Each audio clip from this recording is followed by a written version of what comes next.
ಹತ್ರ ಹೋಗಿ ಪ್ರಾರ್ಥನೆ ಮಾಡ್ಕೊಂಡು ನನ್ನ ಜೀವನ ಭಾಳ ಸಾಕಾಗ್ಯದ.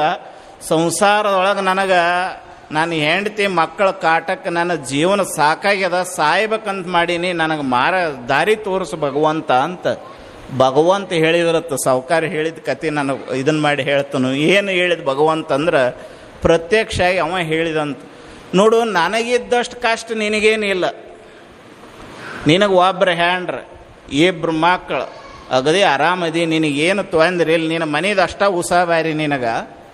ನನ್ನ ಪರಿಸ್ಥಿತಿ ಹೇಳ್ತೀನಿ ಕೇಳು. ನನಗೆ ಇಬ್ಬರು ಮಕ್ಕಳು,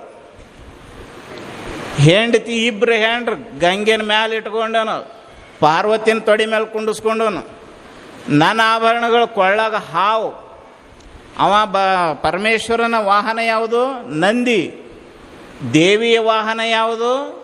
ಸಿಂಹ. ಇವೊಂದು ಷಣ್ಮುಖನ ವಾಹನ ನವಿಲು, ಗಣಪನ ವಾಹನ ಇಲಿ. ನನ್ನ ಪರಿಸ್ಥಿತಿ ಹೆಂಗದ ಅಂದ್ರೆ ಗಣಪ ಸರದಾಡಿದ ಅಂದ್ರೆ ನಾನು ಕೊಳ್ಳಾಗಿದ್ದ ಹಾವು ಇಲಿ ತಿನ್ನಕ್ಕೆ ನೋಡಕತ್ತೈತಿ. ಷಣ್ಮುಖ ಭಗವಂತ ಸ್ವಲ್ಪ ಅಲಕ್ಷ್ಯ ಮಾಡಿದ, ಷಣ್ಮುಖ ಸರದಾಡಿದ ಅಂತಂದ್ರೆ ನವಿಲು ಹೋಗಿ ಹಾವು ತಿನ್ನಕ್ಕೆ ಗುದ್ದಾಡಕತ್ತೈತಿ. ಸ್ವಲ್ಪ ಈ ಆಕಳ ನಂದಿ ಸರದಾಡ್ತು ಅಂತ ಅಂದ್ರೆ ದೇವಿ ಪಾರ್ವತಿಯ ವಾಹನ ಸಿಂಹ ಆಕಳನ್ನ ತಿನ್ಬೇಕಂತ ಗುದ್ದಾಡಕತ್ತೈತಿ. ಇಷ್ಟಷ್ಟ ಅಲ್ಲ, ತೊಡಿ ಮೇಲೆ ಕೂತಿರ್ತಕ್ಕಂಥ ಪಾರ್ವತಿ ಯಾವಾಗ ಎದ್ದು ಹೋಗ್ತಾಳೋ ನಾನು ಯಾವಾಗ ತೊಡಿ ಮ್ಯಾಲ ಕುಂಡ್ರಬೇಕಂತ ಗಂಗೆ ಕಾಯಕತ್ತಾಳ ನನ್ನ ತಲೆ ಮೇಲೆ ಕೂತು. ಮತ್ತು ಇಷ್ಟೆಲ್ಲ ನೋಡ್ಕೊಂಡು ನಾನು ಸಿಟ್ಟಿಗೆ ಬಂದ್ರೆ ಒದರಾಡಿದಂದ್ರೆ ನನ್ನ ಗಂಟ್ಲದಾಗ ವಿಷ ಇಟ್ಕೊಂಡೇನು, ಅದೆಲ್ಲಿ ನಾನು ಒಳಗೆ ಹೋಗಿ ನಾ ಸಾಯ್ತೀನಂತ ನಾನು ವಿಚಾರ ಮಾಡಕತ್ತೀನಿ.